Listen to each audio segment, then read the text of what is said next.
All right, I'm back. I'm running a little late this morning. I had to get the dogs put up. So shout outs today. I want to shout out to Kyle Summers. Happy birthday. Don't forget Tuesday night. That's Christmas Eve for a lot of us. It's actually the eve of my birthday as well. We'll be doing the big drawing for the $200 practice grant. So invite more friends to like the Badass Businesses page. Remember, if they give you a shout out as the person who invited them, you also get entered again. So there are multiple entries. We've got almost 200 entries in this drawing. Hey Jessica, thanks for joining us. So today I'm going to talk all about money, and 3 things about money. First of all, most of us, if we're in business, we want more, and we don't necessarily want to work for the rest of our life or until we get deathly ill, and then say, oh wow, we did it, we earned some money. So I'm going to talk about making more. I'm going to talk about corralling the money that you have, and then I'm going to talk about how to make money while you're sleeping. So, which I always love that. I love making money while I'm sleeping.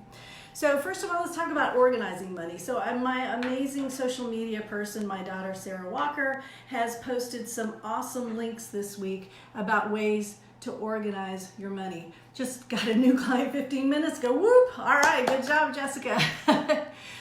And one of the ways that we organize our money is just to go back to the basics, having an Excel spreadsheet. And an Excel spreadsheet is not hard to do. In fact, there are templates that are already ready-made for you to click on, and then you can organize your money. So I did a quickie little course a few years ago called Private Practice Primer. Hey Solon, thanks for joining us. And in the Private Practice Primer, I created a little mock expense sheet. So just a profit and loss, the expenses at the top, the cost, the income on the bottom. And if you're already on the Badass Business page, I've posted a little recording of me walking you through just that little mock-up expense report.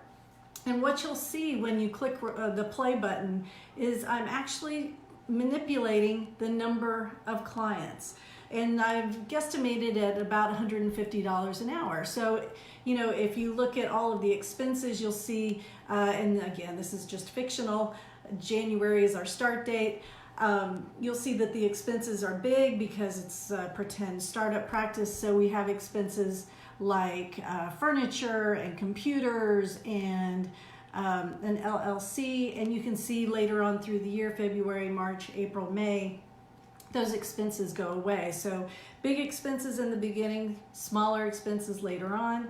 And if you're charging $150 an hour, taking into consideration taxes, you can see that you can get out of debt. So debt is the red, or it looks like pink, and then get into the blue, which is actually making money. So if you hit record on this little video that I've made, you'll see that I go down and I change the number of clients from 10 to 80, and then that's impossible, so no, don't do that. But you change it from 10 to 5 or 8, and then you see that it goes down. Obviously that puts us in debt a little further. But if you can just double the number of clients that you have in a month from 10 to 20, and then 20 to 30, you exponentially increase your money, right? And your break even. Remember, break even is where your expenses match your income. We want your expenses to be less than your income so that you have a profit. And if you watch that, you'll see that just increasing the number of clients, that helps you immensely. And I talked about that a couple of weeks ago in a Facebook Live about how to get more clients, how to get those clients to actually book with you. We talked about ways to do a 10-minute consultation, ways to talk about, converting those clients once you set up that 10-minute consultation. Now, here's the problem. We all have a time limit, right? We can only work so many hours in the day, right? So if you set your income at $150 an hour and you can only work so many hours a day, well, you can't break through that ceiling. And so I was taught it's kind of like owning a hotel, right? If you're a hotel owner, you've got so many rooms. Like, you're not going to go build another building or another hotel room. Hey, Kyle, happy birthday. Thanks for joining. So I've done this super cool drawing, and you know I'm really getting good at writing backwards. So here's my picture of everybody's skyscraper that we own, right? So this is basically a Monday, right? It starts at 8 a.m. and you get to sell, I mean, if you're really working your butt off, right?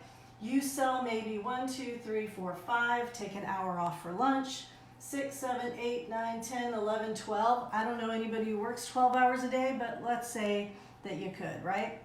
And so, yeah, the spreadsheet is not in the files, but I can put it there, so just remind me.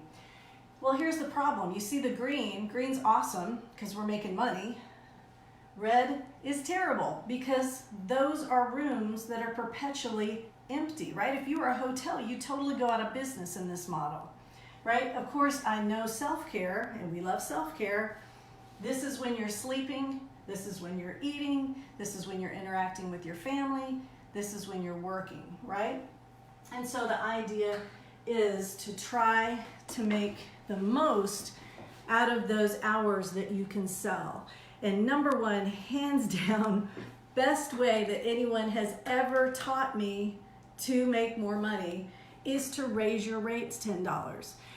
I mean, it's just, I know it seems like, you know, that's silly, right? But if you spend an hour or 2 hours working on your logo, working on your business cards, trying to design another page on your website, and let's say 1 hour turns into 5 hours, so that's 5 hours at $150 an hour. That's a lot of money that you have just spent. So that's outgo, that's gone, right?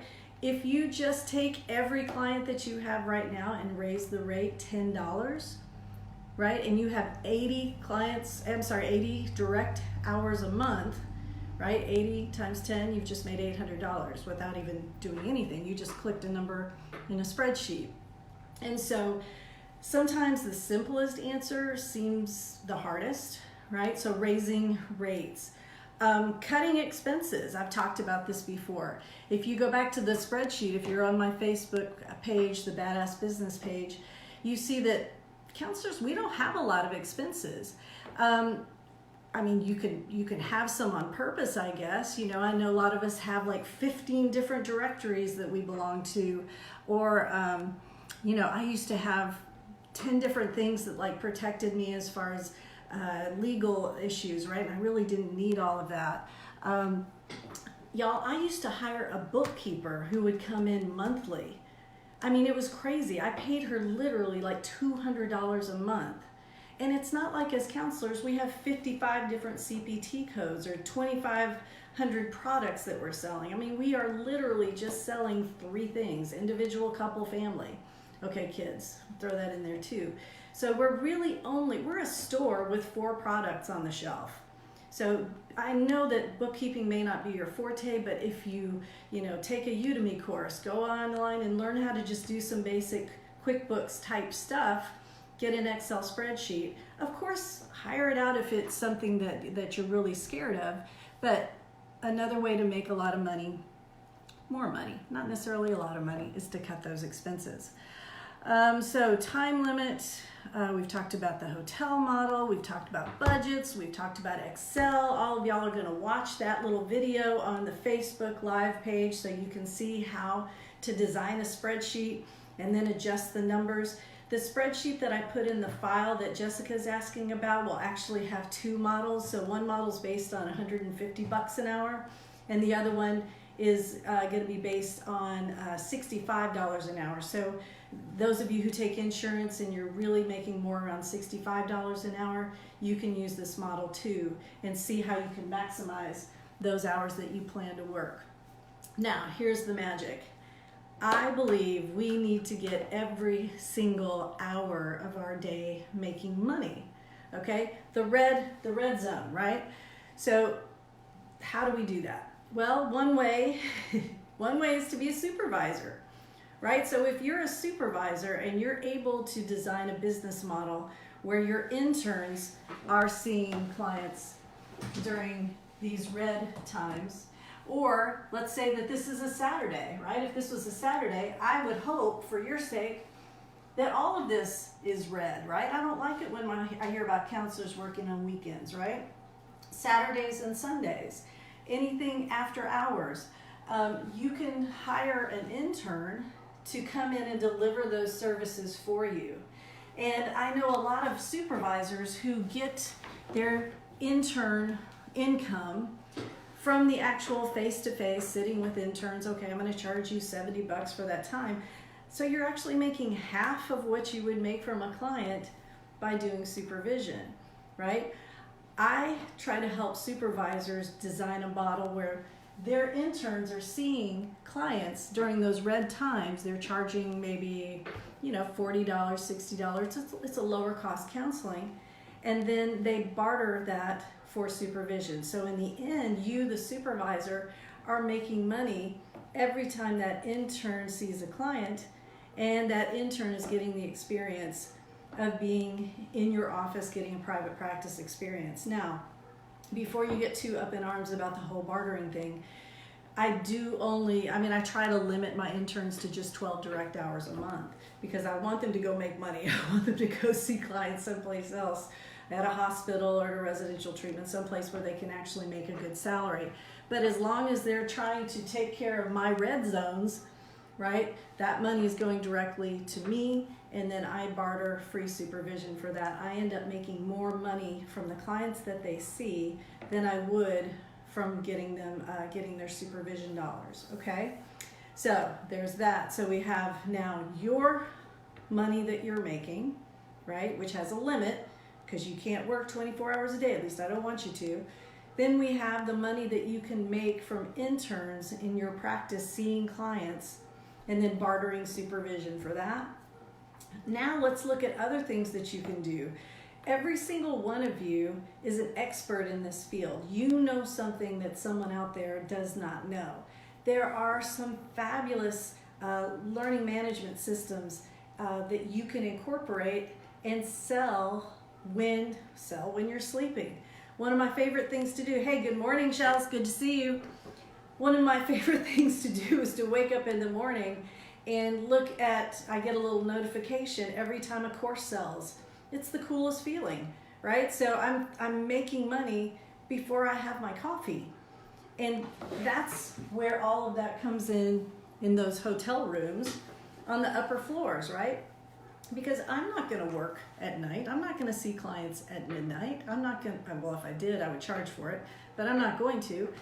But what I can do is I can design a course that allows people to purchase whatever they need, and that serves as extra income for me. So we call that multiple streams of income.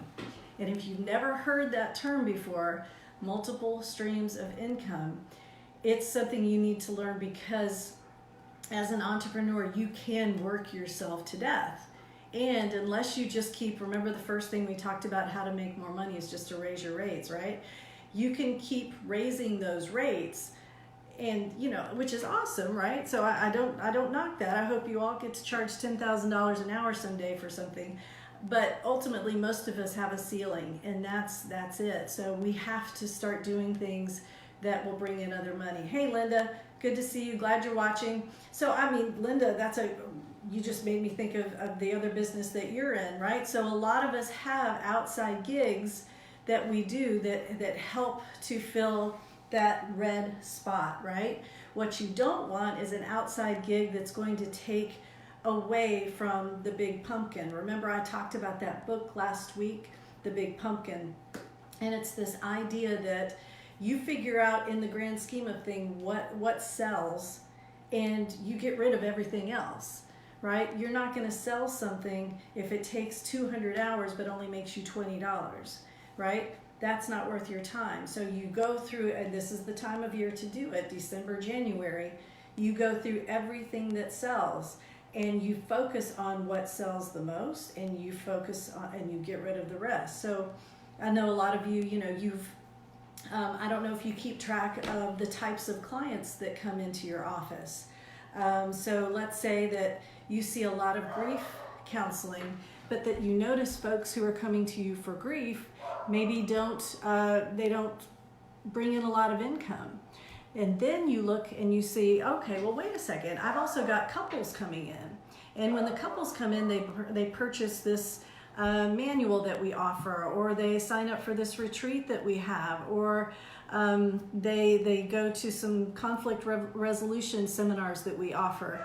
And you recognize, oh my goodness, these couples are bringing in more income than the counselors who are seeing you for grief. Hey, Kimberly, thanks for watching. So as you start marketing, you think about your marketing plan this year, right? And if you had this great big push planned to market to folks who are coming to see you for grief, you think, wait a second, I'm making more money with couples who are coming to see me for my seminars, for my conflict resolution course, right? That's going to help you switch your entire marketing plan now to focus on those couples. I'm not saying to turn away people who want to come see you for grief, right? You're a counselor, you see who you see, right? When they call, you answer. We're helpers, that's what we do. I'm talking about now the money that you're going to spend, the time that you're going to spend on marketing. So what's the SEO? What are the keyword searches you're going to focus on? What are the maybe groups that you're going to speak to in 2020, right? Have you sat down and looked at the organizations in town that might invite you to come speak, right? If you have an organization who works with folks suffering with grief and an organization that focuses on couples struggling with their marriage, that's going to help you make that decision, because this is the bigger pumpkin, right? You get more income per client than you would from the grief person. And you guys, I know for a lot of you, this is really uncomfortable to talk about, right? Money, what clients we're choosing. Remember, I'm not talking about turning clients away. I'm talking about where to focus, right? So it's almost like, one of the things we talk about in Al-Anon and AA is, you drive towards what you're focusing on. And so what you're focusing on and what you're visualizing, what you're thinking about, you can start to focus your practice toward that goal. So you remember way back in September, we were talking about visualizing goals and breaking barriers, backwards planning those badass business goals. We're there. Now it's time to talk about the money, right? If you did the exercise from a couple of weeks ago and you started out with, okay, how much money do I need to make this year, right? If you are a single spouse and you know that you've got to make this much money to pay your rent and your bills, that's the number you start with.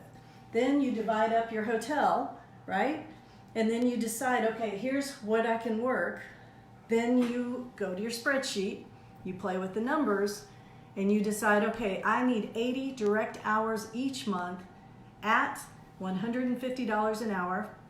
So that may mean you start getting off of insurance panels this year, you start adjusting your rate. And then you go and you think, okay, now I've got to laser focus my marketing. So one of the things I'm going to do in about 4 minutes when I finish up with you guys is I'm going to take this whiteboard and I'm going to go through, because there's a link, and I loved this article today. I've got to find it because I know I posted it on the Facebook page. In the Dude, Where's My Money? Clubthrifty.com. No, that's not the one I want. 27 money-saving tips from successful small businesses. Y'all, I'm going to pore over this article, and that's going to be how I set my goals for this year. I want to do a podcast. I want to maybe write another book. I want to develop more courses. I want to take the courses that I have and I want to make them better. I want to write blogs so that the particular kind of client that I enjoy and who seem to enjoy me can find me. I'm going to go back and I'm going to go through all of this, and any type of marketing material that I have that isn't focused on these goals, I'm getting rid of, right? I've got the pruning shears out. My husband and I, we have these huge wisteria plants in our backyard, big lattices, tons of stuff, but every year we got to cut them back, and if we don't cut them back, they don't bloom. So it's time to look at those numbers, see what's making you money, see what needs to be cut away, Get organized. If you're scared by Excel, that's okay. There are templates out there. There are people who know Excel. Cut those expenses, raise your rates, try to find out how to earn money while you're sleeping and eating, and then get organized, because I don't want you to work yourself to death. Remember, we are backwards planning our badass business goals. We are breaking down barriers. If you want more information, I have a DIY mentoring program of how to build your badass counseling business. If you go to katewalkertraining.com. Thanks, Linda. I think you're pretty badass too, because we need you. Do not build a business that you can't sustain. Don't get your community dependent on you because you're awesome, and then you go out of business because you couldn't manage your money, right? You are too important. Where is it? Here, I'll turn my camera. This is the t-shirt. You are too important to lose because you didn't know the law, you went broke, you burned out, or you gave up, all right? Get the t-shirt if you forget, right? That way buy one for a loved one so you can just follow them around all day and read their back of their shirt. Because remember, counselors don't quit. We cannot quit. We're too important to lose. You guys have an amazing day, and I may see you next week. I may not, because it's my birthday and I may take the day off. So have a happy holiday, everybody. See ya.